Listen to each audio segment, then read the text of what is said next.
بالله العلي العظيم. حسبنا الله ونعم الوكيل، نعم المولى ونعم النصير. أعوذ بالله من الشيطان الرجيم. بسم الله الرحمن الرحيم. الحمد لله الذي يؤمن الخائفين وينجي الصالحين وجزاء المستكبرين ويهلك ملوكا ويستخلف آخرين. والصلاة والسلام على رسول ثقلين محبوب رب المشرقين والمغربين جد الحسن والحسين نبينا سيدنا أبي القاسم محمد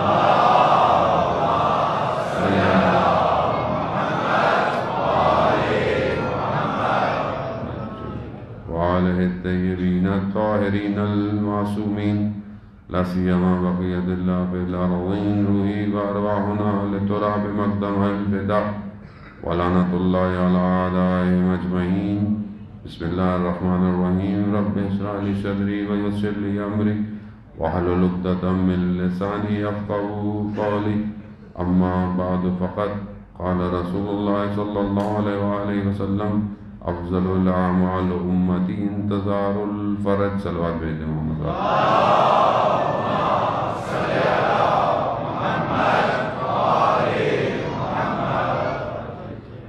عزیزان سید الشہداء ایام عزا ہیں اور اسی سلسلے کی دوسری مجلس ہے. خدا کی بارگاہ میں شکر گزار ہیں کہ پروردگار نے یہ توفیق عطا فرمائی کہ ہم ان ایام میں اس عظیم حادثے کا، اس عظیم معرکے کا جو ہے وہ تذکرہ کریں اور خود اس سے ذکر حاصل کریں اور مقام اس رفت کی منزل پہ پہنچیں کہ جہاں ہمارے وقت کا امام ہمارا منتظر ہے. سید الشہداء علیہ السلام کا معرکہ وہ عظیم معرکہ ہے کہ جو قیامت تک کی انسانیت کو اپنی طرف دعوت دیتا ہے. یہ زمانے کے حدود میں یا مکان کے حدود میں ختم نہیں ہوا، بلکہ یہ قیامت تک، اور بلکہ نہ صرف اس عالم مادہ میں بلکہ ہر عالم کے اندر ابھی تک قیامت تک سید الشہداء کے اس معرکے سے فیض حاصل ہوتا رہے گا. جو بھی کمال تک پہنچنا چاہتا ہے ہر عالم میں، اسے سید الشہداء سے متصل ہونا پڑے گا. اس کی جو دلیل ہے وہ اس سے بڑی نہیں ہو سکتی کہ جس کے لیے خود رسول خدا حضرت محمد مصطفیٰ اللہم صلی علی محمد وآل محمد وعجل. رسول خدا خود ارشاد فرماتے ہوں کہ جنہوں نے خود فرمایا کہ عرش کے دائیں طرف یہ لکھا ہوا ہے: ان الحسین مصباح الہدی و سفینۃ النجات. گویا عرش اب کہاں ہے، عرش کتنے عرصے پہ محیط ہے، اور عرش ایک ایسا مقام ہے جو تمام عالم سے افضل ایک مقام ہے کہ اس سے بڑی اب جگہ اور کوئی ہے نہیں کہ جہاں سے کوئی چیز جو ہے وہ ہر عالم میں نفوذ کرے. اسی لیے ہر عالم میں جو بھی نجات چاہتا ہے اسے امام حسین علیہ السلام سے جڑنا پڑے گا. اس جڑنے کی شرائط ضرور ہیں، اس جڑنے تک پہنچنے کے لیے کچھ مقدمے کی ضرورت ہے، اور یہی وہ مقدمات ہیں کہ جو انسان کو اس کے امام سے جوڑتے ہیں. ہم اپنی زندگیوں میں دیکھیں کہ ہم ان مقدمات کو کس طرح طے کر رہے ہیں. میں بہرحال آج کے محدود وقت میں ایک حدیث کے ذیل میں چند نقاط آپ کی اذان حالی میں وہ بھی توفیق الہی ہوئی تو منتقل کروں گا کہ کس طرح ماہ محرم ہمیں یہ ایک آپشن دیتا ہے، ایک ہمیں چانس دیتا ہے ہر سال کہ ہم اس وادی میں وارد ہوں. یہ ہر سال جس طرح شب قدر کے اندر جس رات کو ہم کہتے ہیں کہ قرآن نازل ہوا، ہر سال ہم شب قدر کو ترک کرتے ہیں، ہر سال ہم شب قدر محنت کرتے ہیں. کیوں محنت کرتے ہیں؟ رات کو جاگتے ہیں، عبادت کرتے ہیں تاک راتوں کو کہ ان میں سے کوئی ایک رات شب قدر کی رات ہوگی، سلامتی کی رات ہے. فجر تک نمازیں، عبادتیں، دعائیں، دن میں روزے الگ ہوتے ہیں. کیوں کرتے ہیں؟ کہ شاید وہ ایک مقام مل جائے جو شب قدر کا ہے. اور کیا شب قدر ہر سال ایک جیسی ہوتی ہے؟ نہیں، وہ جو قرآن نازل ہوا تھا شب قدر میں، ایک تو وہ مصحف ہے جو کتاب کی صورت میں ہمیں ملا، ایک اس کی حقیقت ہے جو نازل ہوئی ہے۔ ہر سال شب قدر میں اس حقیقت میں سے کچھ انوار ہر سال دنیا پر نازل ہوتے ہیں، اور اس ہی کو حاصل کرنے کے لیے ہم لوگ محنت کرتے ہیں۔ ایک عالم دین نے پورے سال راتوں کو، یعنی جتنی راتیں تھی سال کی، جاگ کر گزاری کہ وہ یہ دیکھنا چاہتے تھے کہ شب قدر کی رات میں اور عام رات میں فرق کیا ہے، یعنی اس کو درک کریں۔ بہرحال ہم بھی اپنے حساب سے درک کرتے ہیں، ہم لوگ بھی بہرحال کاؤنٹنگ سے دعائے دوشن کبیر پڑھ لی، یہ پڑھ لیا، وہ پڑھ لیا، نوافل پڑھ لی، نول پڑھ لی، ہماری تو کاؤنٹنگ ہی اور کیا ہے۔ ہم خدا کرے کہ اس مقام پہ پہنچے کہ ہم اس فیض الہی کو محسوس کر پڑے کہ تنزل الملائکۃ والروح، ملائکہ نازل ہو رہے ہیں، کس کے اوپر؟ روح بھی نازل کس کے اوپر ہو رہی ہے؟ اس حجت خدا پر نازل ہو رہی ہے۔ اس چیز کو جب انسان، کیونکہ ظاہر ہے وہ جہاں نازل ہو رہا ہے نہ میرے پہ ہو رہا ہے نہ کسی اور پہ ہو رہا ہے، وہ تو اس قلب پہ نازل ہو رہا ہے جو اس کو تحمل کرنے کی ظرفیت رکھتا ہے، اس حقیقت کو کہ جسے پروردگار نے قلب پیغمبر پہ نازل کیا۔ یہ جو ہر سال آتی ہیں اس طرح کی مقامات اور منزلیں، یہ بیسیکلی مقامات ہیں، یہ منزلیں ہیں۔ جیسے ثواب جو ہے وہ کیا ہے؟ لفظ تھوڑی ہے کہ بھئی یہ کام کریں تو آپ کو ثواب ہوتا ہوگا۔ وہ ثواب کیا ہے؟ ثواب مقام ہے جنت کا، یعنی جتنے آپ ثواب حاصل کریں گے مقامات آپ کو عطا ہو رہے ہیں بیسیکلی۔ وہ یہاں پر تو ظاہر ہے اس کو آپ کو نظر نہیں آئے گا، وہ تو جس مقام پہ آپ پہنچیں گے تو پتہ چلے گا کہ کتنے ثواب تھے اور کتنے عذاب تھے بیسیکلی، تو وہیں جا کے پتہ چلے گا۔ لفظوں کا معاملہ نہیں ہے۔ اسی طرح یہ جو آتا ہے یہ انسان کے وجود کو اس کمال پہ لے کے جاتا ہے کہ جسے آپ لفظوں سے بیان نہیں کر سکتے، جسے آپ کے وجود کو محسوس کرنا پڑے گا کہ آپ یہ نہیں کہہ سکتے میں نے 100 رکعتیں پڑھ لی تو مجھے وہ محسوس ہو گیا۔ خدا کی مرضی ہے، شاید 100 رکعتوں میں آپ کو دے دے، شاید ہو سکتا ہے کسی ایک رکعت میں آپ کو عطا کر دے۔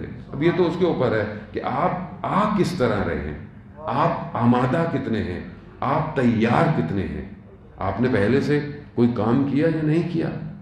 اب آپ جو ہے وہ خدا نخواستہ جو ہے وہ کانٹے بوئیں اور امید یہ رکھیں کہ اس میں سے گندم نکلے گی تو کبھی بھی نہیں نکلے گی۔ اگر آپ نے رجب شعبان میں تیاری کی ہے تو پھر ماہ رمضان میں آپ نتیجے کے منتظر رہیں۔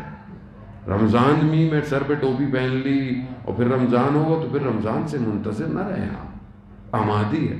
اسی طرح محرم بھی ایک آمادگی مانگ رہا ہے، محرم بھی ایک تیاری مانگ رہا ہے، اور ہر سال ماہ محرم جب شروع ہوتا ہے تو اس عالم سے ایک دسترخوان کھلتا ہے، اور وہ جو سید الشہداء نے کام کیا ہے اس کی عنایات جو ہیں وہ عطا ہوتی ہیں۔ جو جتنا تیار ہو کے آتا ہے اس کو اتنا ملنا شروع ہو جاتا ہے۔ اب یہ ہمارے اوپر ہے کہ ہم کتنے تیار ہو کے محرم میں آئے اور کتنا اپنے آپ کو تیار کیا، اور پھر اس تیاری کے بعد جو ایگزٹ پروڈکٹ ہے وہ کیا ہے، نکل کے کیا ملنے والا ہے، یہ آپ خود محسوس کرنا پڑے گا۔ لیکن اگر آپ نے بھی ویسے کیا سب کرتے ہیں بہرحال کیونکہ انسان ہے، ظاہر ہے انسان گھرا ہوا ہے، پھنسا ہوا ہے۔ اگر کسی کو آپ روک کے پوچھیں تو کبھی بھی کوئی نہیں چاہے گا کہ میں برائی کرنا چاہتا ہوں یا میں اپنے آپ کو برباد، کوئی بھی نہیں چاہتا، لیکن گر گیا ہے زندگی کے اندر، نفس کے اندر، خواہشات کے اندر۔ اسی طرح سب کچھ اسی کا دنیاوی ہو گیا ہے، اندر سے چاہتا ہے لیکن پھنس گیا ہے، چاہے اس کی مجلس ہو، چاہے اس کی عزاداری ہو، اس کا دل تو یہی ہے کہ بہترین عزاداری ہو، بہترین مجلس ہو، لیکن وہ پھنس گیا ہے کس پہ؟ میری گھر کی مجلس کیسی ہوگی، میرے گھر کا یہ کام کیسے ہوگا، میرا یہ کیسے ہوگا۔ ہر کوئی پھنسا ہوا ہے اس کے اندر، عالم بھی پھنسا ہوا ہے، میری مجلس میں رش کتنا ہوگا، میری مجلس میں کون سی واہ واہ کتنی ہوگی، وہ بھی پھنس گیا ہے، چاہتا نہیں ہے لیکن پھنس گیا ہے۔ یہ جو ہم پھنس گئے ہیں اس سے محروم ہو گئے ہیں، وہ جو عطا ہونا ہوتا ہے محرم میں، اور یہ ایسا عطا ہوا ہے کہ جسے انبیاء نے حاصل کیا ہے، انبیاء بھی اسی کے منتظر رہے۔ روایات جو آپ کی خدمت میں پیش کرنی ہے وہ امام رضا علیہ السلام صلی علی محمد وآل محمد وعجل فرج۔ امام رضا نے پہلی محرم کو، ابن شبیب جسے ہم روایت بہت سنتے ہیں امام سے، امام نے کہ پسر شبیب کو کہا کہ آج پہلی محرم ہے، تم روزے سے ہو؟ اس نے کہا ہاں میں روزے سے ہوں۔ انہوں نے پھر اس میں کچھ نکات بیان کیے محرم کے لیے۔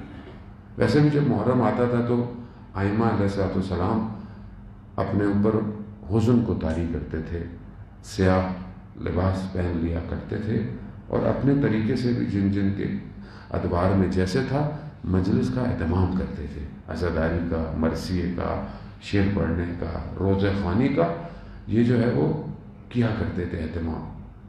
امام نے حدیث بیان کی اور فرماتے ہیں کہ ماہ محرم جب آتا ہے تو اس کی پہلی چیز جو ہے وہ بکا ہے، گریہ ہے۔ یعنی محرم یعنی اس کاروان میں داخل ہونے کی شرط گریہ ہے کہ انسان گریہ کرے، اور یہی کہا کہ یہ جو گریہ ہے اور اس کی، اور پہلے رمضان کے احکام، پہلے محرم کے احکام ہے کہ انسان روزہ رکھے اور پھر متصل ہو، خاص طور پہ وہ جس کی اولاد نہیں ہے۔ یہ احکام حضرت زکریا نے کیا تھا، یعنی پہلی محرم کو روزہ رکھا تھا اور متصل ہوئے تھے۔ اس متصل ہونے میں انہیں یہ 5 مقامات دکھائے گئے پنجتن پاک کے۔ جب وہ امام حسین تک پہنچے تو حزن کی کیفیت طاری ہو گئی اور ان کے اندر انہوں نے گریہ شروع کیا۔ اس گریہ کی حالت میں انہوں نے حضرت یحییٰ کو طلب کیا، اپنے بیٹے کو طلب کیا۔ جب امام حسین علیہ السلام کا مقام دیکھا تو خود تمنا کی کہ پروردگار مجھے بھی اولاد عطا کر کہ میں بھی اس کو اسی راستے میں قربان کروں اور اس کیفیت کو محسوس کروں جس حد تک ہو سکتا ہے جسے رسول خدا محسوس کریں گے۔ یعنی یہ مقام آسان مقام نہیں ہے، یہ بہت بلند مقام ہے کہ جسے ہمارے لیے تو نارمل عادی ہو گیا ہے، انبیاء اس کو باقاعدہ ادا کرتے تھے، اور حضرت زکریا نے اس مقام کو ادا کیا۔ پھر خدا نے انہیں حضرت یحییٰ جیسا فرزند عطا کیا جسے اسی راہ میں مارا گیا اور کئی عرصے تک ان کا سر کٹا ہوا بیابانوں میں پڑا رہا اور اس میں سے خون نکلتا رہا۔ اس یاد کی خاطر سے قربانی دی گئی، ہر نبی سے متصل ہوا ہے۔ ذبح عظیم جہاں قرآن کہہ رہا ہے، اس ذبح عظیم کے لیے حضرت ابراہیم نے بھی اپنے بیٹے کو اس مقام پہ لے کر آئے کہ اسے قربان کریں، جسے پروردگار نے قبول کیا اور اس کے بجائے جو ہے وہ جانور دیا۔ لیکن حضرت ابراہیم کو بھی اس مقام تک پہنچنے کے لیے امتحان دینا پڑا۔ یہ بہت بڑا امتحان ہے کہ امام نے اپنے باطن میں ان ساری بلاؤں کو سمیٹا ہے اور پھر اس میں سے بشریت تک کو بچانے کے لیے اس سفر کو طے کیا ہے۔ عاشورہ ایک ظاہر ہے، عاشورہ کا ایک باطن بھی ہے۔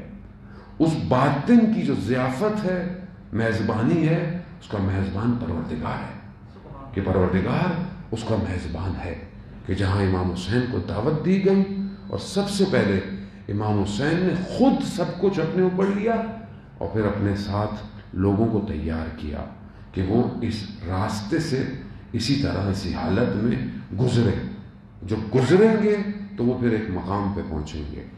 اور ہمیں بھی دعوت دی کہ یہ ایسا نہیں ہوا کہ یہ راستہ بند ہو گیا، یہ راستہ یقیناً اصحاب امام حسین جیسا کوئی نہیں ہو سکتا، لیکن اس راستے کو کھلا رکھا ہے۔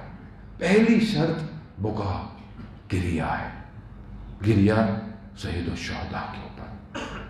ہم پورے سال کچھ بھی کریں لیکن جب ماہ محرم آتا ہے تو جب کہیں فرض عزا پچھتی ہے، جہاں کہیں پہ بھی ذکر شروع ہوتا ہے، چاہے وہ سلام ہو، چاہے وہ مرثیہ ہو، چاہے وہ نوحہ ہو، کچھ بھی ہو، خود بخود ہماری آنکھیں نم ہو جاتی ہیں۔ اس میں ہمارا کوئی کمال نہیں ہوتا۔ انسان کو رلانا آسان نہیں ہے، وہ بھی ایک نام پہ پوری دنیا کے کروڑوں لوگ گریا کریں، یہ آسان نہیں ہے. یعنی اس ایک نام اس وجود میں اتنا سب کچھ سمیٹ لیا کہ جیسے ہی وہ ذکر ہوگا آنکھیں نم ہونا شروع ہو جائیں گی. اور پھر اس گریے کے لیے جو بیان کیا کہ چاہے تم اگر رو نہیں سکتے تو رونے والی شکل بناؤ. کیوں؟ کیونکہ مہم ہے یہ. ایک قطرہ بھی تمہارے آنکھوں میں ہوگا تو تمہارے گناہ اور گناہ صغیرہ اور کبیرہ معاف ہو جائیں گے. لیکن معاملہ کیا ہے؟ معاملہ ایسا نہیں ہے. ہم لوگ بعض اوقات پڑھتے ہیں، لوگ کہتے ہیں مولانا یہ کیا بات ہوئی، مطلب جو رو لے گا اس کے گناہ معاف ہو جائیں گے. معاف ہو جائیں گے، حدیث ہے، معاف ہو جائیں گے. روز قیامت میں جہاں آنکھیں پریشان ہوں گی اور رو رہی ہوں گی قیامت والے دن، مگر وہ آنکھ جو حسین ابن علی پر گریہ کی ہوگی وہ وہاں خوشحال ہوگی. یعنی مقام عطا کر رہا ہے خدا، موقع دے رہا ہے. لیکن ظاہر ہے جب ایک شخص آئے گا گریہ کرے گا تو امام فرماتے ہیں کہ طہارت کی منزل پہ پہنچ جاتا ہے. یعنی جب گناہ آپ کے معاف ہو جائیں، گناہ آپ کے ختم ہو جائیں تو آپ پاک ہو گئے. اب جب یہ پاک ہو گیا تو یہ پہلی شرط ہے.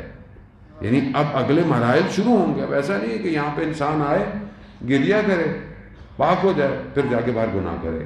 نہیں، ایسا شخص امام کو نہیں چاہیے. شخص وہی چاہیے کہ جب ایک دفعہ آیا پاک ہو گیا تو اب اگلے مرحلے میں داخل ہو. دوسری چیز جو امام نے فرمائی کہ وہ یہ ہے کہ اب ان کو، اور امام نے کہا کہ اگر اور چاہتے ہو کہ تمہارے ثواب بڑھ جائیں، تمہاری چیزیں بڑھ جائیں تو پھر زیارت ہے. زیارت امام حسین ہے. یعنی پھر تم زیارت کی طرح پڑھو. زیارت ظاہر کے اندر بھی ہے، جو بھی تمہارے پاس دوش ہے، جو بھی تمہارے پاس سب کچھ ہے، ان سب کو اٹھاؤ اور زیارت کی طرف پڑھو.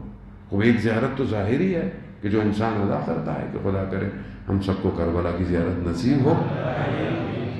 دوسری زیارت یعنی ملاقات ہے. یعنی انسان امام سے ملاقات کرے. اب یہ ایک ملاقات ضروری نہیں ہے کہ آپ وہیں جا کے کریں، راہ دور سے بھی آپ ملاقات زیارت کر سکتے ہیں. ایک تو متن زیارت پڑھنے سے بھی ہو جائے گی، دوسرا اپنے وجود کو امام کی طرف تیار کرنا زیارت ہے. یعنی جب آپ زیارت کرنے جا رہے ہیں، کسی سے ملنے جا رہے ہیں، زیارت کے معنی ملاقات کے ہیں. اب آپ جب ملاقات کرنے جا رہے ہیں تو اب آپ کو کیسے جانا ہوگا؟ اب آپ دنیا میں کسی سے ملتے ہیں، کسی شخص سے ملتے ہیں، جتنی بڑی پرسنالٹی ہوتی ہے، آپ کے ملاقات جانے تک آپ اپنے آپ کو بڑا تیار کرتے ہیں. آپ ایکٹیو ہوں، چاہے ظاہری لباس ہو یا اس سے ملاقات کرنے کے لیے جو اور چیزیں ریکوائرڈ ہوں. امام سے ملاقات کتنی تیاری کی ضرورت ہے؟ محرم امام سے ملاقات کے لیے ہے، امام تک پہنچنے کے لیے ہے. تو کیا میں اپنی زندگی کے معاملوں کو اس طرح ایڈجسٹ کر رہا ہوں کہ میں امام سے ملاقات کروں گا؟ اور ظاہر میں بھی امام کے ظاہر کی بھی اتنی بڑی جو ہے وہ مقامات ہیں کہ خود حدیث میں بیان ہوتا ہے. امام حسین علیہ السلام فرماتے ہیں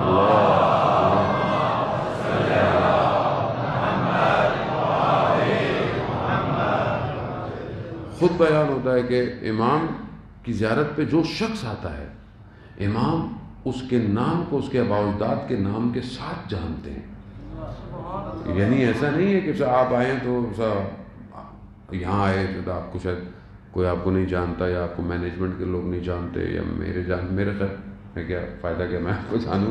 لیکن امام ایسا نہیں ہے. امام کی جو زیارت پہ جاتا ہے، اب چاہے آپ زیارت وہاں جا کے کریں، چاہے زیارت وہ شخص چھٹے امام جعفر صادق علیہ السلام صلی علی محمد. امام نے پوچھا کہ تم ہمارے جد کی زیارت پہ جاتے ہو ہر روز؟ کہا مولا ہر روز کہاں؟ کہا ہر ہفتے؟ کہا مولا ہر ہفتے کیسے جائے؟ کہا ہر مہینے؟ کہا مولا نہیں، مطلب سال میں کچھ مرتبہ. کہا کیوں؟ کہا مولا ممکن کیسے، دور ہے ہم کیسے جائیں؟ کہا کہ تم کہیں پہ بھی ہو، کھلے آسمان نیچے جاؤ اور 3 دفعہ کہو السلام علیکہ یا ابا عبداللہ، السلام علیکہ یا ابا عبداللہ، السلام علیکہ یا ابا عبداللہ. کہیں پہ بھی ہو، یعنی زیارت ہو گئی۔ حدیث عزیزان محترم، ہمیں اصل میں ہمیں اپنے ائمہ کے الفاظ پر یقین نہیں ہے۔ مانتے ہیں، ایسا نہیں کہ نہیں مانتے، یقین کا تعلق وجود سے ہوتا ہے۔ علم ہر کوئی رکھتا ہے، علم ہے، یہ بات ہے، علم میں ہے، علم میں ہونا الگ ہوتا ہے، اس بات پر یقین ہو جانا الگ مقام ہے۔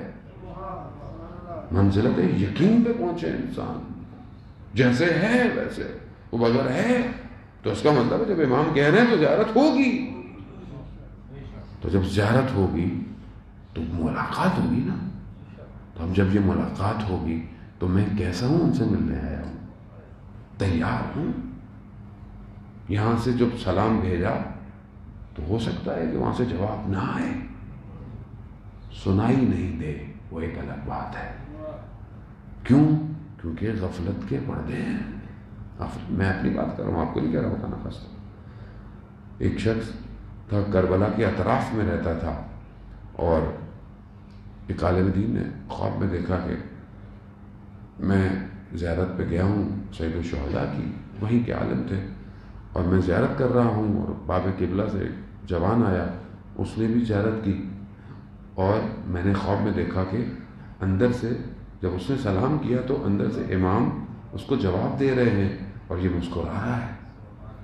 کہا یہ میں نے خواب دیکھا، دوسرے دن شب جمعہ تھی، میں پہنچا اور اسی مقام پہ میں نے اس جوان کو دیکھا، اور میں نے دیکھا اس نے اسی طریقے سے سلام کیا، اور سامنے تو ظاہر ہے مجھے نظر نہیں آیا، لیکن دیکھا کہ یہ جوان مسکرا رہا ہے۔ جب اس کا وقت گزر گیا، جب اس نے زیارت کر لی، تو میں نے کہا کہ ماجرا کیا ہے؟ میں نے ایسے ایسے خواب میں دیکھا کہ جب تم زیارت کرتے ہو تو اندر سے امام تمہیں جواب دے رہے ہو، تو کہا ماجرا کیا ہے؟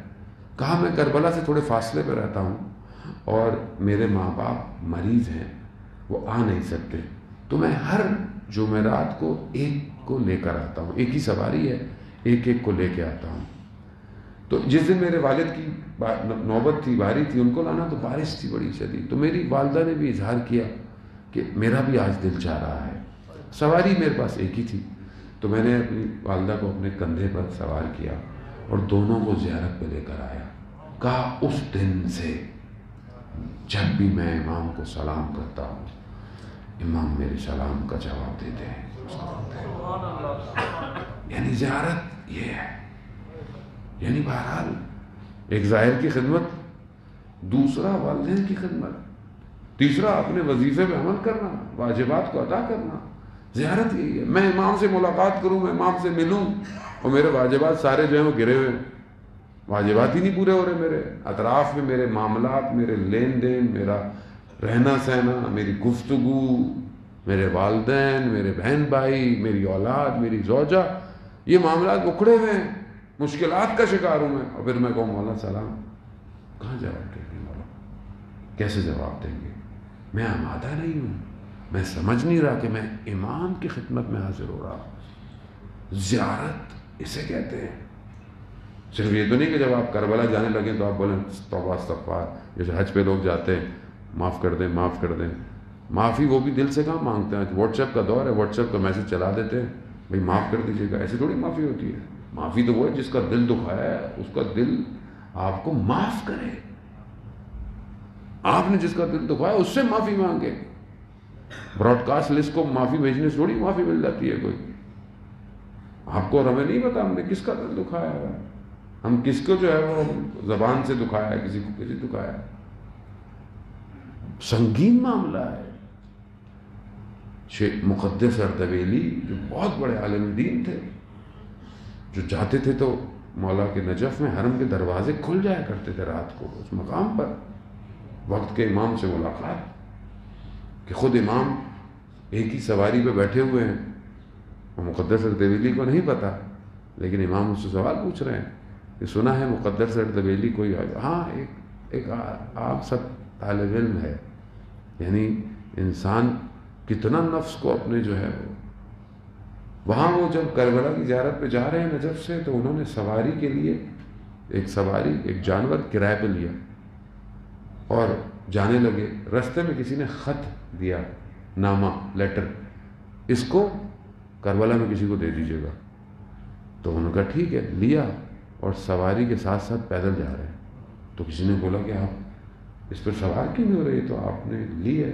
کہتے جب میں نے اس سے لی تھی تو یہ کہا تھا کہ میں نے کربلا جانا ہے، اس خط نے کربلا نہیں جانا۔ کتنا حقوق الناس کا خیال ہے، اور ہم تو پارے پارے کر رہے ہیں لوگوں کے حقوق کو، ہم تو کسی کے حقوق کو پامال کر رہے ہیں۔ آج انسانیت کہاں پہنچ گئی؟ آج کے سامنے حالات آپ کے سامنے دیکھیں، دنیا کس ظلم و ستم پہ پہنچ گئی ہے۔ اپنے ملک کو دیکھ لیں آپ، جو بھی حاکم آتا ہے، حکمراں بنتا ہے، وہ تیر تیر اور زخمی کر دیتا ہے قوم کو، جہاں تک نوچ سکتا ہے نوچتا ہے، اور ہم ہی میں سے آتا ہے، باہر سے تھوڑی آتا ہے کوئی، ہم ہی میں سے آتا ہے۔ ہمیں بڑا برا لگ رہا ہوتا ہے، ہمیں بھی موقع ملے گا ہم بھی یہ کریں گے۔ اس کی وجہ کیا ہے؟ سسٹم ایسا ڈیزائنڈ ہے کہ جو اوپر آئے گا کرپٹ ہوگا، جو بھی اوپر آئے گا، بنایا ایسا گیا ہے۔ اور اس کی سب سے بڑی وجوہات ہم خود ہیں۔ جب ہم اپنی اصلاح نہیں کرتے اپنے چھوٹے سے معاملے میں، تو بڑے معاملے میں کیسے ملک کی اصلاح ہوگی؟ یہاں کیسے ہم امام سے ملاقات کریں گے؟ ہم کہاں امام کو دعوت دیں گے؟ اور کس طرح ہم امام تک پہنچیں گے؟ تو ہم اگر اس زیارت کے مفہوم کو سمجھ لیں عام سے الفاظ میں بھی، تو ہمارے اندر تبدیلی آ جائے گی۔ اور کیونکہ یہ بہت امپورٹنٹ ہے، کیونکہ یہ جب تک صحیح نہیں ہوگا، ہم اپنے وقت کے امام کی زیارت کیسے کریں گے؟ کس طرح کریں گے؟ کس وجود سے کریں گے؟ چھپا تو نہیں سکتے امام سے آپ امام سے، میں آپ سے بہت سی چیزیں چھپا سکتا ہوں، آپ کو نہیں بتاؤں بہت ساری باتیں، جھوٹ بھی خدا نخواستہ بول دوں، امام سے تو نہیں چھپا سکتے ہم۔ امام کو تو سب پتہ ہے۔ ہمارے اعمال روایات کے مطابق ہفتے میں 2 دن امام کے پاس جاتے ہیں، اس کے علاوہ امام ویسے بھی حاضر ہے، ہم غائب ہیں، امام تو حاضر ہے، ہمیں نظر نہیں آ رہا۔ آیت اللہ عظمہ بہجت فرماتے تھے کہ ہمارے دلوں میں جو غفلت کی لیریں آ گئی ہیں، اس کی وجہ سے ہم امام کو نہیں دیکھ پاتے، ورنہ امام حاضر ہے اور ہمارے اعمال کو دیکھ رہے ہیں۔ اور آپ سوچیں کہ جب میرے عمل کو کوئی دیکھ رہا ہو اور میں غافل ہوں، کس طرح ہوگا؟ کس طرح ہم کربلا پہنچیں گے؟ اور کتنی دیر ہم اور لگائیں گے؟ عزیزان محترم، 1181 سال ہو گئے امام کی غیبت کو، غیبت صغرا اور کبرا دونوں کو، 1181، 1200 کے آس پاس ہو گئے۔ کتنا دیر اور کریں؟ کیوں نہیں آتے امام؟ قصور کس کا ہے؟ قصور ہمارا ہے۔ آیت اللہ بہبہانی سید مہدی شمس الدین بیان کرتے ہیں کہ ان کو امام جب بھی یہ دعا کرتے تھے تو انہیں اندر ایک شکوہ رہتا تھا کہ امام کیوں نہیں آتے۔ تو جب سید الشہداء کے حرم پہنچے قبے کے نیچے، تو وہاں انہوں نے زیارت کی، دعا کی، اندر یہی ایک شکوہ، امام کیوں نہیں آ رہے؟ اتنے سارے لوگ ہیں۔ آپ کو پتا ہے کہ قبے کے نیچے وہ جگہ ہے کہ جہاں دعا مستجاب ہوتی ہے، دعا مستجاب ہے۔ تو اسی حالت میں امام نے اپنا تشرف ظاہر کر دیا، ان کو امام نظر آ گئے۔ تو امام نے کہا کہ جاننا چاہتے ہو کہ میں کیوں نہیں آتا؟ کہا تو امام نے ان کے کانوں سے پردہ ہٹایا، تو جتنے لوگ دعا کر رہے تھے سب کی آوازیں آنا شروع ہو گئی۔ وہ جگہ جہاں دعا مستجاب ہے، وہاں کیا دعا ہو رہی ہے؟ خدا مجھے اولاد دے دے امام حسین کے صدقے، خدا مجھے روزگار دے دے، مجھے گھر دے دے، مجھے یہ دے دے۔ تو امام نے فرمایا کہ یہ وہ جگہ ہے کہ جہاں دعا مستجاب ہوتی ہے، میرے لیے دعا کوئی نہیں کر رہا۔ تو جب ہم دعا ہی نہیں کر رہے تو باقی معاملات کیسے طے ہوں گے؟ دعا کیا ہے؟ دعا کیا ہے؟ دعا لفظ تھوڑی ہے، دعا مقام تمنا اور مقام طلب ہے۔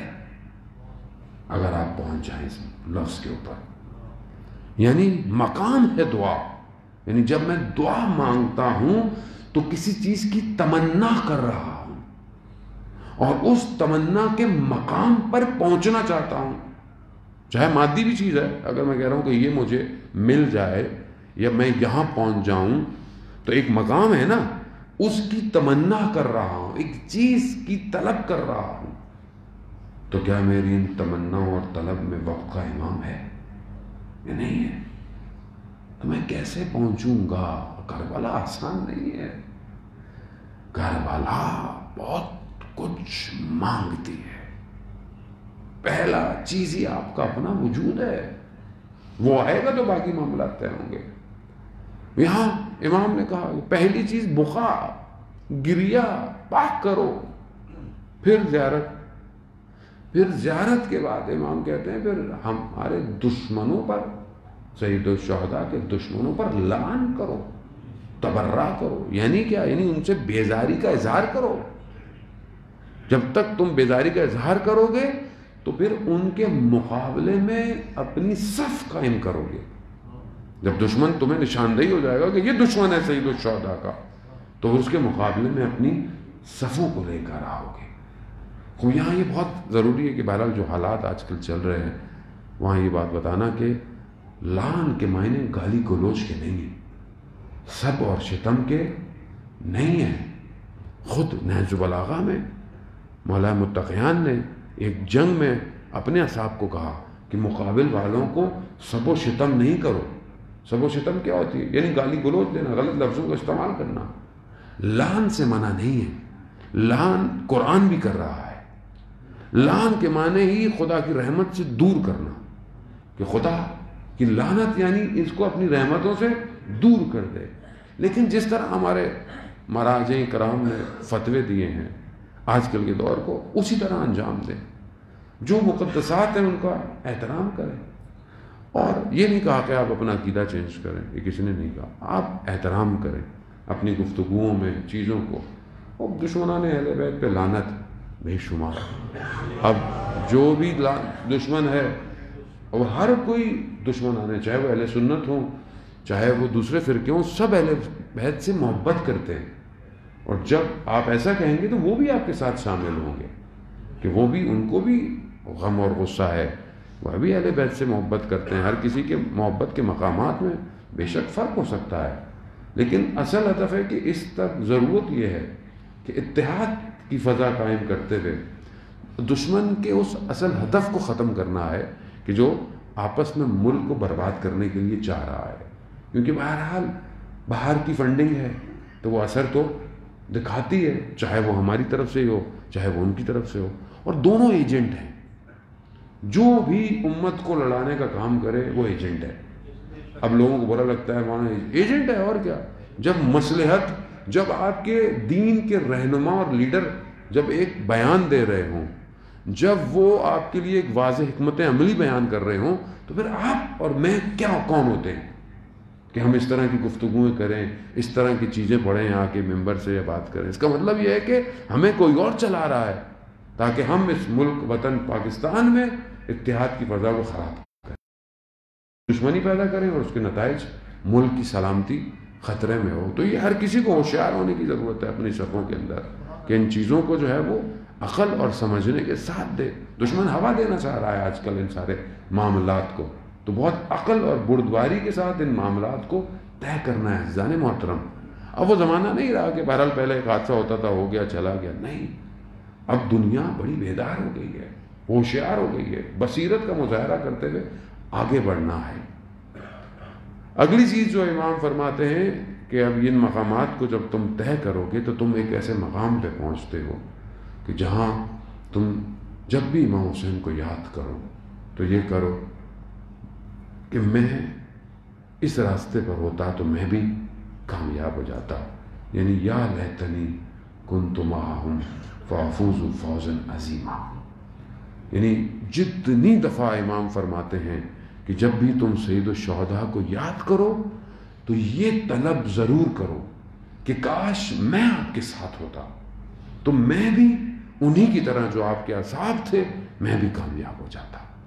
جتنی دفعہ تم ان کو یاد کرو گے طلب ضروری ہے. میں امام کو یاد کروں، کربلا کے واقعے کو ذکر کروں، گریہ کروں، سب کروں اور میں یہ تمنا نہ کروں کہ میں کربلا پہنچوں، نہیں پہنچ سکتا کربلا۔ یہ بہت ضروری ہے کہ میں اس صف میں شامل، کیوں؟ کیونکہ جب میں یہ تمنا کروں گا تو میں پھر اپنے وقت کے امام کے اصحاب تک پہنچوں گا، کیونکہ یہ سب ہیں تو ایک ہی ہدف کے، اول و محمد، اوسط و محمد، آخر و محمد، سب وہی ہے۔ تو امام ہمیں یہ بتانا چاہ رہے ہیں کہ جب کربلا کو یاد کرنا ہے تو اپنے آپ کو امام تک پہنچاؤ، اور یہ جب تم پہنچو گے اس مقامات پر آ کر، پھر امام جو ہے وہ چند چیزیں اور بیان کرتے ہیں کہ اگر تم درجات اعلیٰ چاہتے ہو بہشت میں تو پھر ہمارے حزن پہ حزن اختیار کرو اور ہماری فرحہ پہ خوشی اختیار کرو۔ جس طرح جس چیز پر ہم غمزدہ ہیں تم بھی غمزدہ ہو، اور جس چیز پر ہم راضی ہیں، خوش ہیں، تم بھی خوش ہو۔ یہ کرو گے تو پھر تم ہماری ولایت پہ پہنچو گے۔ یہ میں نے خلاصہ بہت تیزی سے آپ کی خدمت میں اس حدیث کا بیان کیا۔ پہلی چیز بقا، دوسری زیارت، تیسری دشمن پہ لعن اور دشمن کی صفوں کے مقابلے میں آنا، دشمن شناسی، پانچویں چیز حزن کو اپنے وجود میں قائم رکھنا، جس پر امام غمگین ہو ان چیزوں پہ غمگین ہو، جس پر امام خوش اور راضی ہو اس پر اپنے آپ کو خوش اور راضی رکھنا، پھر ہم وارد ہوں گے ولایت میں۔ اب ہم اپنی زندگیوں میں دیکھیں کہ ہمارے پاس کتنے مرحلے ہم طے کر رہے ہیں۔ امام حضرت ہم کہتے ہیں کہ اپنی خوشیوں میں غموں میں، جو سادہ ترجمہ کرتے ہیں ہم یہ کرتے ہیں کہ ہم اپنی خوشی اور غموں میں امام کو یاد رکھیں، یہ معنی اس کے نہیں ہیں۔ علماء بیان کرتے ہیں کہ جب امام غمگین ہوتا ہے تو مومن خود بخود غمگین رہتا ہے، جب امام خوش ہوتا ہے کسی بھی مقام پہ تو خود بخود جو آپ کے وجود میں خوشی آتی ہے وہ امام کے وجود کی وجہ سے ہوتی ہے۔ اب ظاہر ہے امام کس عالم میں اگر حزن میں ہے تو پھر ہمیں بھی حزن کی کیفیت خود بخود طاری ہونا ہوتی ہے۔ عزیزان محترم، ولایت شرط مانتی ہے۔ جنت میں مختلف مقامات ہیں اور سب سے بڑا مقام اصحاب سید الشہداء کا ہے۔ امام کے صحابیوں کا سب سے بڑا مقام ہے جنت میں۔ کیا مقام ہے؟ کہ وہ ہر وقت امام کے نور سے متصل ہوں گے، یعنی وہ ہر لمحے اس نور الہی جو امام کی صورت میں امام کے وجود سے نور نکل رہا ہوگا اس سے فیض حاصل کر رہے ہوں گے، اور اس طرح محو ہوں گے اس کے اندر کہ جنت کی دوسری نعمتیں رش کھائیں گی کہ کاش ہمیں دیکھ لیں۔ اس مقام پر یہ اصحاب سید الشہداء ہوں گے، اور ان میں سب سے بڑا مقام شہداء میں حضرت عباس علمدار کا ہے کہ وہ جو مقام ہوگا جس پہ سارے شہداء غبطے کھائیں گے، رش کریں گے کہ کیا مقام ہے سید الشہداء کا، حضرت عباس کا۔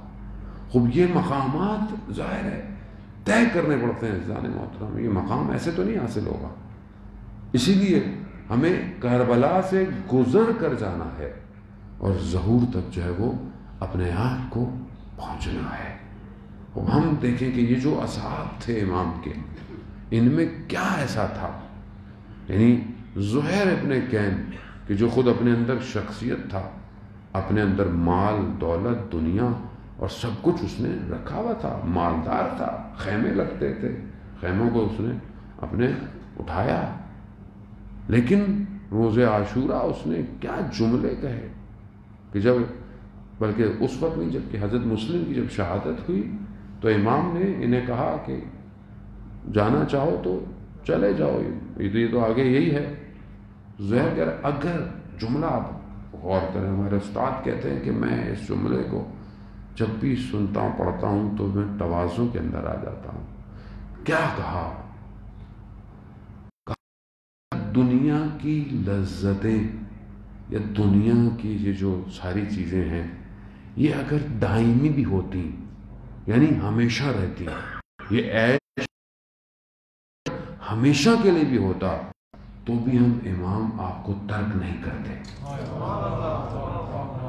یعنی کیا دنیا کی عیش؟ یعنی بیماری نہیں ہوتی، ماں باپ کے جدا ہونے کا خوف نہیں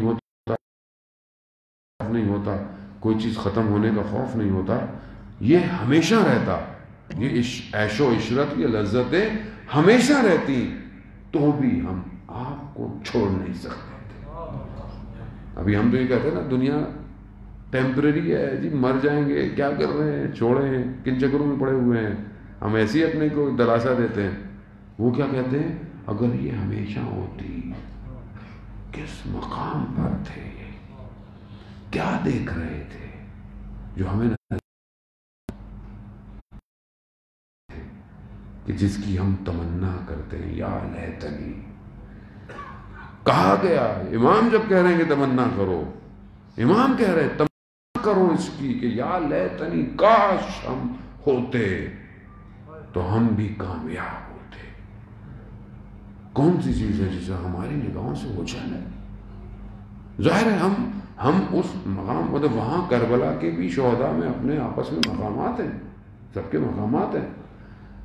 اب اس مقام پہ تو نہیں پہنچ سکتے ہم، لیکن کچھ تو درک کرنا پڑے گا نا. عزیزان محترم، زندگی گزرتی جا رہی ہے، بال سفید، داڑھی سفید، قبر تیار، اور ساری زندگی محرم مجلس سنتے رہے اور اس کو کیا کبھی تو کیا کیا؟ پھر محسوس جب نہیں کیا، جب وہ جو ہر سال عطا ہو رہا ہے کربلا میں سے مجھے کتنا ملتا ہے، میں کب تیار ہوں گا؟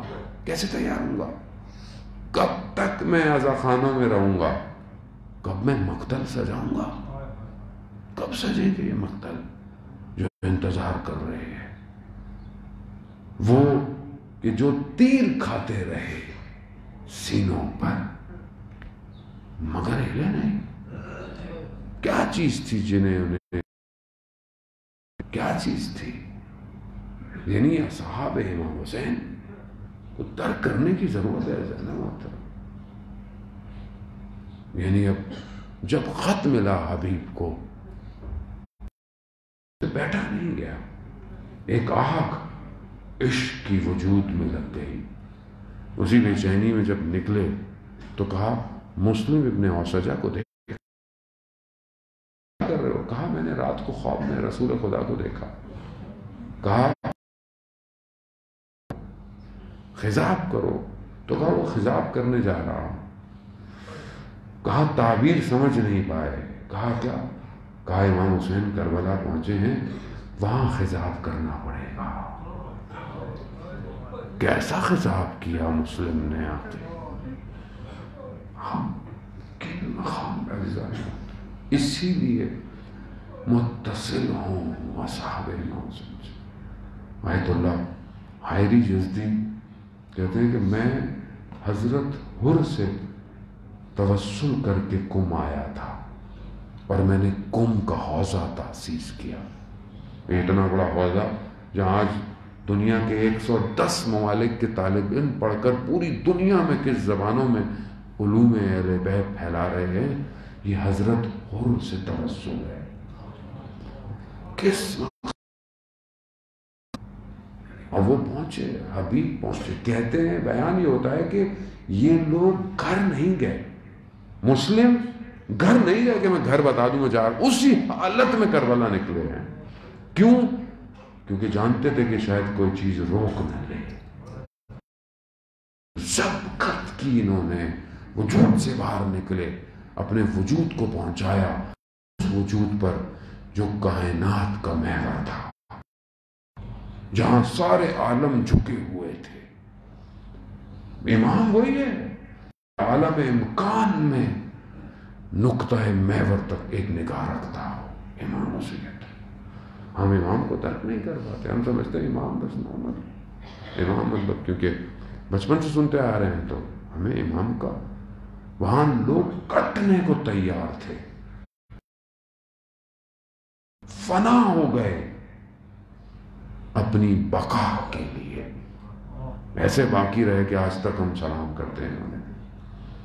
کیسے پہنچے؟ جب حبیب پہنچے تو گویا امام حسین منتظر ہیں حبیب کے مقام، ہر مقام پہ ایک پرچم کو، ایک علم کو رکھا ہوا ہے کہ کسی کو دینا ہے، کیونکہ اصحاب کے سردار جو تھے وہ حبیب نے مظاہر تھے۔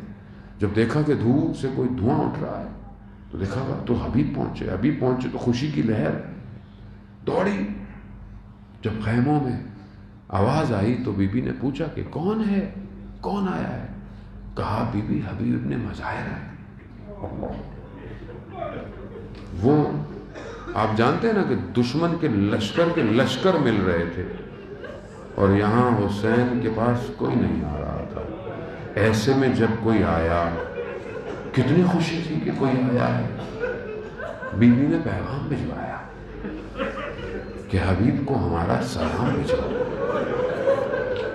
جب حبیب کو یہ سلام ملا تو حبیب نے کربلا کی خاک کو سر پہ ڈالا۔ کیا دن آ گئے، علی کی بیٹیاں ہمیں سلام دے رہی۔ غربت ہے ہم سے،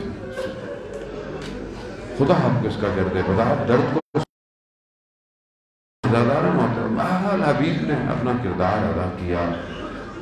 حبیب نے شب عاشورہ جو گفتگو کہا کہ دیکھ دیر نہ کرے، یہ نہ ہو کہ صبح آل رسول کو کچھ ہو، ہمیں اس سے پہلے اپنے آپ کو قربان کرنا ہے۔ خوب انہوں نے قربان کیا عزیزان محترم، ایسا قربان کیا روز عاشورہ جب مسلم گرے تو حبیب پہنچے، دوست ہے، کہا کہ کوئی وصیت ہے۔ حبیب بھی جانتے ہیں کہ وہ بھی چلے جائیں گے، لیکن بہرحال پھر بھی کوئی وصیت ہے تو مسلم کی وصیت کیا عجیب ہے۔ خدا آپ کو اس کا اجر دے۔ اشارہ کیا مسلم نے امام کی طرف، کہا حبیب جب تک زندہ ہو زہرا کے لال کا بال نہ ٹوٹے۔ اللہ، یعنی خود مر جاؤ، خود کٹ جاؤ، یہ باقی رہے۔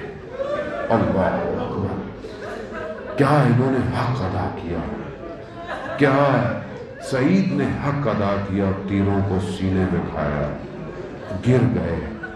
امام کی نماز ادا ہوئی، جب گرے امام پوچھے، کہا مولا، یہ نہیں کہا عزیزان محترم میں نے بڑا کام کیا، میں نے نہیں کہا مولا میں نے وفا کی۔ کہا ہاں صحیح، تم ہم سے پہلے بہشت کی طرف ہو۔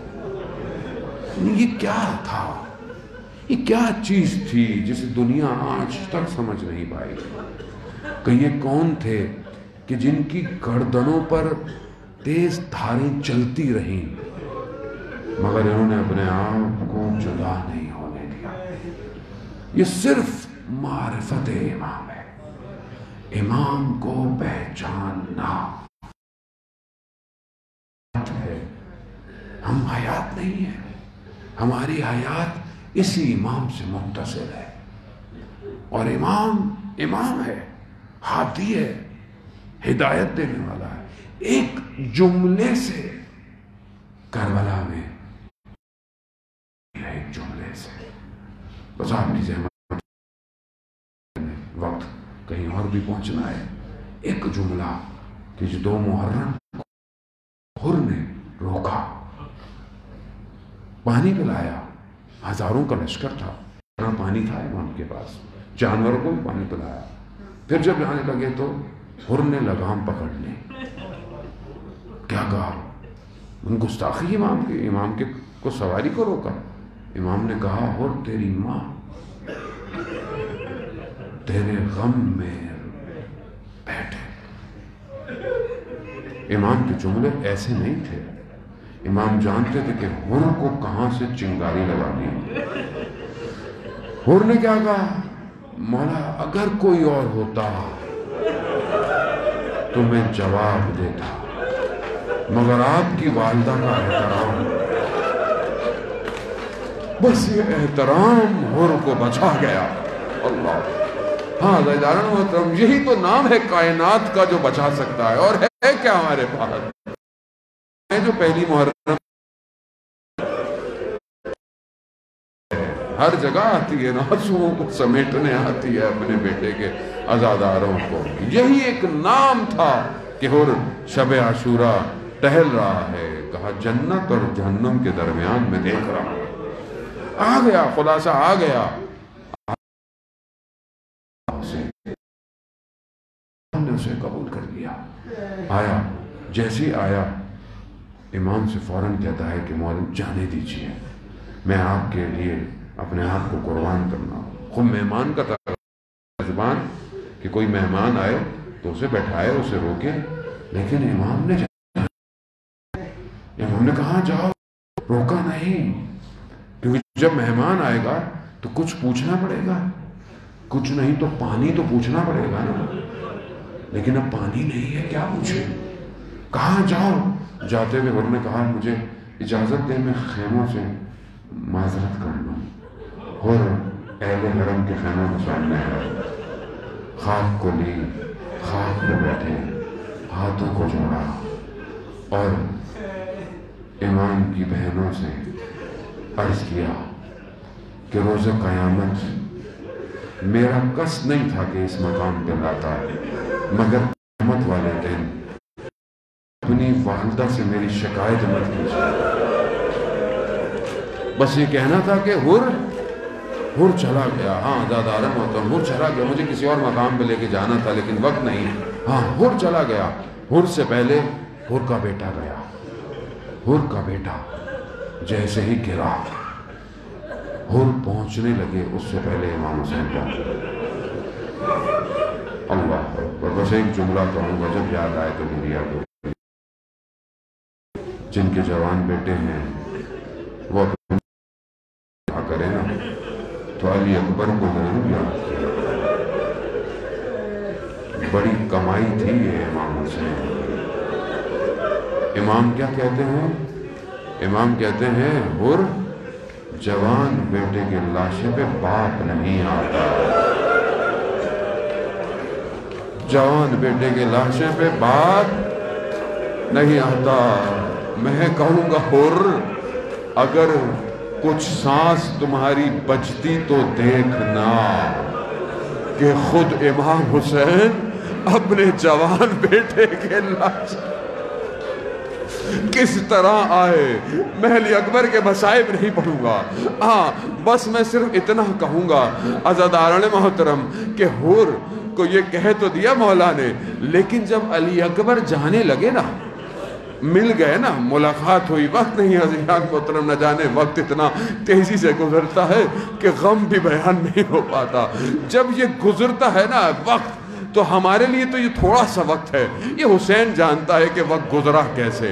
جیسے علی اکبر نے ودا کیا نا، علی اکبر کی سواری نکلی، میرے مولا پیچھے پیچھے سے آنے لگے، کہا محلن محلن یا بنیا، آہستہ چلو میرے لال، آہستہ۔ علی اکبر نے مڑ کے دیکھا، کہا بابا ابھی تو مل کر آیا ہوں۔ کہا ہاں یہ تو باپ جانتا ہے نا، جوان بیٹا، وہ بھی علی اکبر۔ کہا بیٹا جتنا ممکن ہو مڑتے مڑتے دیکھتے جانا علی اکبر۔ آزاداران محترم، یہ ہو گیا، علی اکبر گئے، واپس بھی آئے، میں بہت تیزی سے آگے نکلوں گا، بس آخری وقت کہوں گا کہ علی اکبر کو کچھ کر سکے۔ علی اکبر نے تہ لشکر تک دشمن کو چیرا ہے، تہ لشکر تک دشمن کو چیرا ہے۔ انہیں سمجھ میں آ گیا کہ بنی ہاشم کا لال ایسے نہیں، انہوں نے دھوکے سے کہ دیکھو خیموں میں کچھ ہوا، علی اکبر کی نگاہیں بس تبدیل ہونے تھی، انہوں نے نیزہ بھی ایسی جگہ لگایا کہ خون اتنا شدید نکلا کہ کہتے ہیں علی اکبر اپنے توازن کو برقرار نہ رکھ پائے۔ اسی حالت میں علی اکبر جب تھک گئے، کہاں ہیں؟ تہے دشمن ہیں۔ علی اکبر نے چاہا کہ جتنے اپنے بابا کے قریب آ سکتے تھے آئے، لیکن حالت کیا ہے؟ مقتل کہتا ہے علی اکبر نے اپنے آپ کو سواری پہ گرا دیا، اب جہاں جہاں سے یہ سواری گزری فقطعوا ہو، مقتل کہتا ہے کہ تلوار سے علی اکبر کو ٹکڑے ٹکڑے کر دیا۔ جتنا پہنچ سکتے تھے علی اکبر پہنچے۔ علی اکبر نے یہ نہیں کہا بابا میری مدد کو آؤ، نہیں، جب گرے ہیں تو صرف یہی کہا بابا میرا سلام۔ اب میں نہیں جانتا کہ کس طرح امام حسین علی اکبر کے بدن پر پہنچے۔ ہاں یہ ضرور بیان ہوتا ہے کہ مولا نے دو زانو ہو کر سینے پہ ہاتھ رکھ کر علی اکبر کے سینے سے اس ٹوٹے ہوئے نیزے کو نکالا، انا للہ و انا الیہ راجعون، اپنے رخسار کو علی اکبر کے رخسار پر رکھا اور پھر کہا کہ علی اکبر تیرے بعد اس دنیا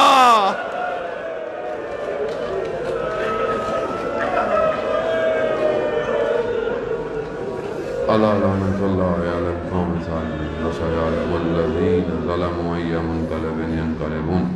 پروردگار ہماری اس عبادت کو اپنی بارگاہ میں قبول فرما۔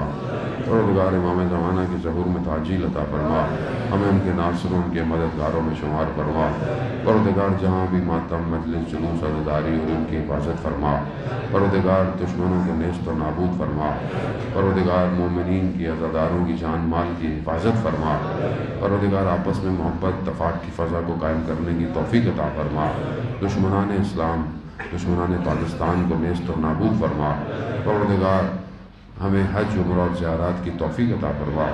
بہت سارے لوگ مریض ہیں، وائرس کی وجہ سے بھی مریض ہیں، میرے چچا بھی مریض ہیں۔ پروردگار ان سب کو بیمار کربلا کے صدقے شفائے کاملہ اور عاجلہ عطا فرما۔ پروردگار ہمیں کوئی غم نہ دے سوائے غم حسین کے۔ اللہم ارزقنا زیارت الحسین فی الدنیا و شفاعتہ فی الآخرہ۔ ماتم حسین۔